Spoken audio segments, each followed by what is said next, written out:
Cup next year will be like, and what a venue it is, but wow, the sun is shining and nobody's playing on the field. Very similar to the delay at Sundowns match. Blue skies, but a little bit puzzling, but I guess safety is first. Yeah, so Orlando, Sundowns, we had a similar situation this summer. There's a heat wave going around, and that's what likely happens in this situation. There will be lightning, there will be thunder showers, but the lightning struck twice on the field right after half-time, and it was Palmeiras.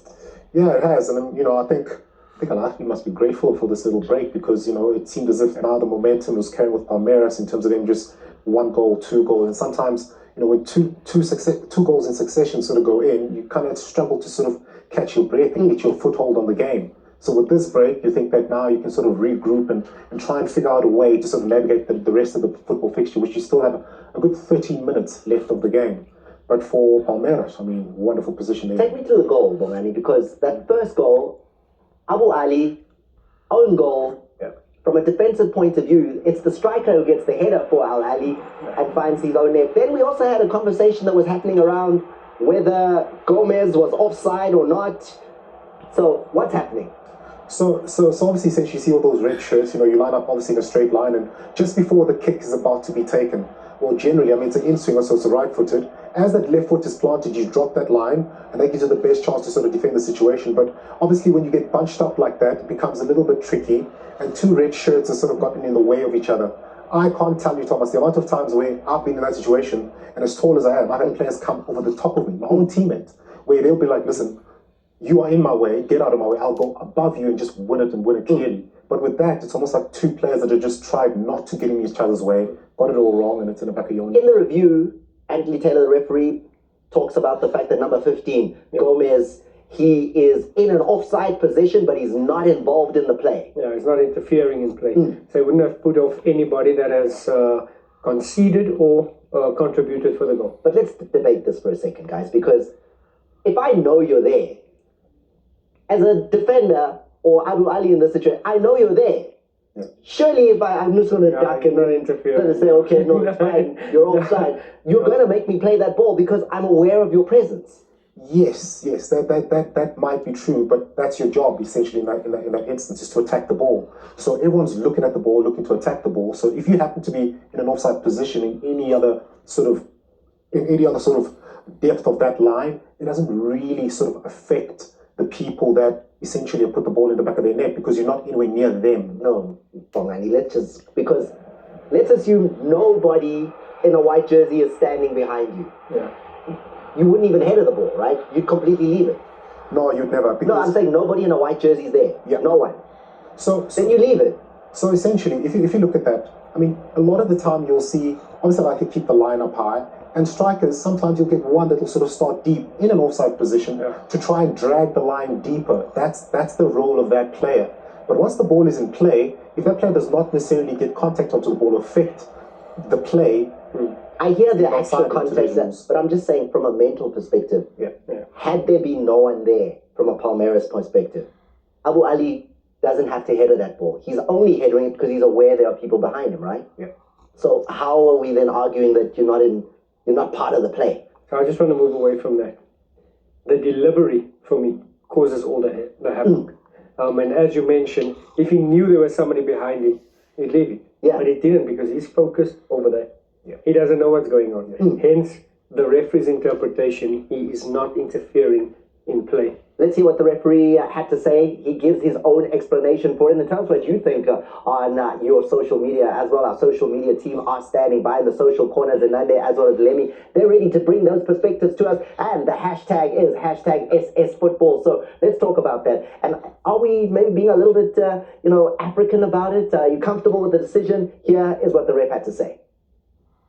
White number 15 is in an offside position. However, he does not impact on the play. Therefore, my final decision is goal.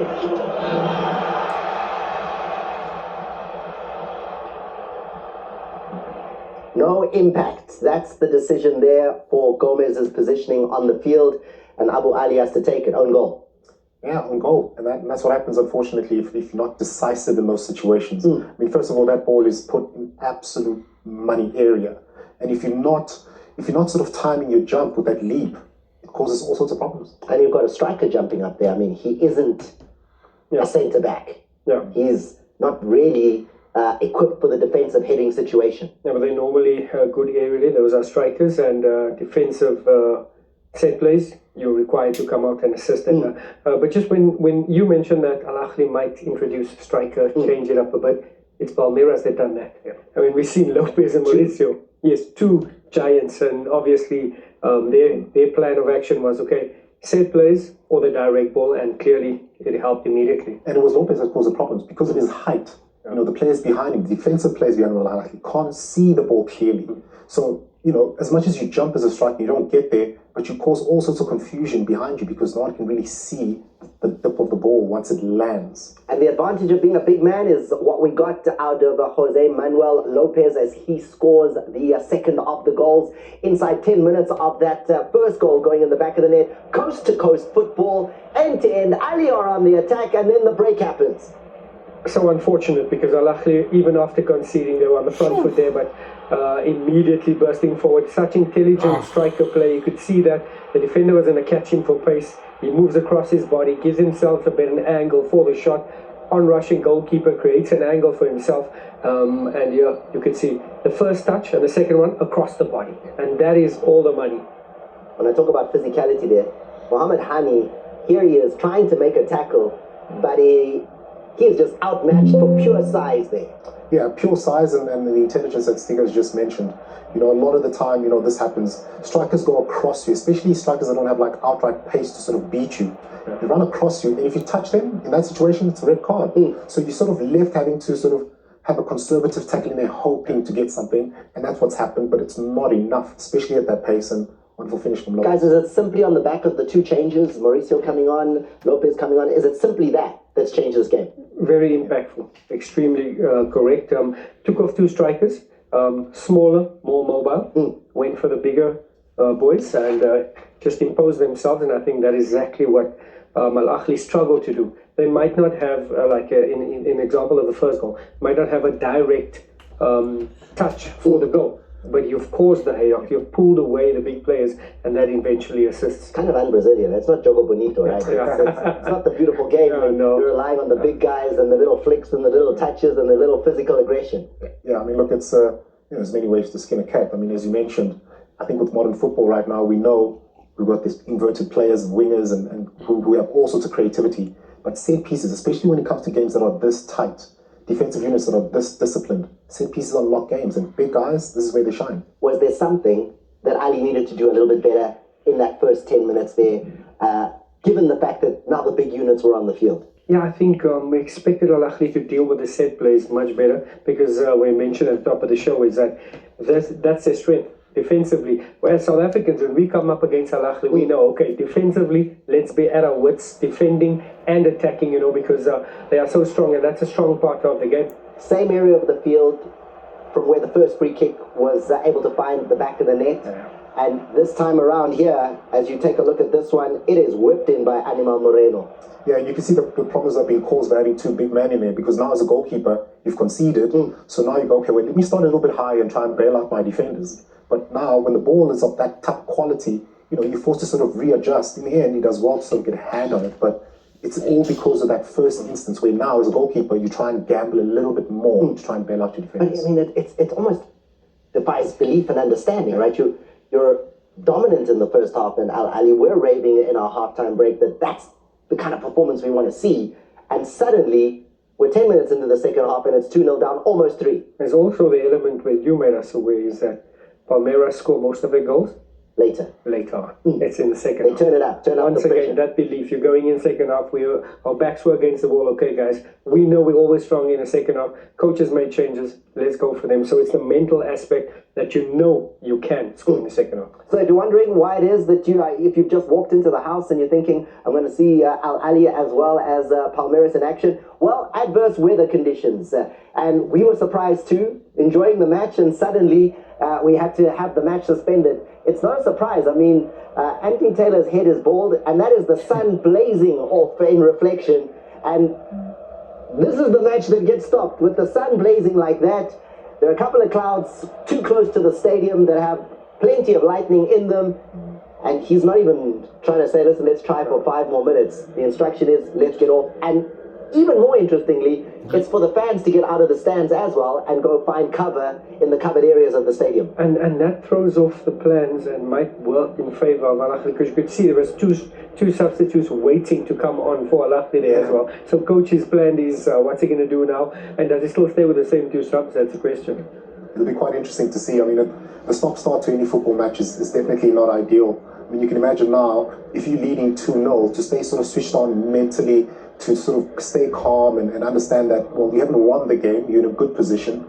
And then for an Ahly, it's well, listen, 2-0 down, we can still come back with sort of 20 to 30 minutes left of the football match. So it does throw a spanner in the works, and these players will really have to sort of earn their points should the game continue. So the match is suspended. We'll get updates as to when we can continue and when those clouds have passed. But what was impressive in the first half, and we maybe didn't get enough time to really discuss the future of Premier League football in England when we talk about Esteval. Yeah. £35 million signing. What did they see at Chelsea to say, we're going to take this 18-year-old, he's going to come across next season, and he's going to be potentially someone we try to build Chelsea around for the season? You know what I've seen, when you look at him, it's an area of the field where Yamal operates, out wide, where you're able to use your pace, where you're able to use your trickery. You can see he's a very direct player, not dilly-dallying and going inside where the numbers are, brave enough to take it to the line, drops the shoulder, makes it humbly do the splits there. You can see he's got a change of pace about him. Yes, maybe the final ball just eluded him in the first half, but you can see exactly the quality and the speed and the creativity of this boy. Excited? And is he exciting? Worth the price tag, 35 million euros? When it comes to price tag, it's hard to say, but he definitely fits the player profile that a lot of clubs will be after. As Stiga mentioned, the Yamal look, I mean, it just goes to show where obviously modern football has gone and the type of player that they deem to be sort of worth a lot of value. A lot of the time, back in our time, it was a number 9 that was expensive. Your top striker that was the most expensive player. Now it's your wingers. The players are coming from sort of out to in, not necessarily from sort of out, well, out to in, not necessarily from in to out. So things have really, really, really changed, and he fits that profile. But you're also not just getting a 18-year-old nobody. You're getting someone who's also played 5 times for the Pentacampeão, the national team of Brazil. And that speaks volumes, And if you look at him, you look at a player like Diaz, the Colombian at Liverpool. And the first question would be is physically, because that's when I want to go to England. That's the first thing you think, am I going to be big enough? But we've seen the evolution of the game, and the likes of Diaz and the likes of Yamal, not the biggest, not the strongest, able to keep up with the physicality. Yeah, and River Plate have got the youngster Montuono, who's been signed by Real Madrid. Yeah. Same type of player profile. Left foot, loves to come inside. I mean, created a wonderful goal for River Plate, attracting players by going inside, and then lending it out wide. And all of a sudden, the wide players have got time to put a ball into the box and create opportunities. Esteval also getting 13 goals last season in Brazil's top division. So he is a goal scorer. He's got 9 assists as well, so he can also provide for others. And speaking of goals, let's take a look at some of the better goals that have taken place at the FIFA Club World Cup 2025 live on your World of Champions.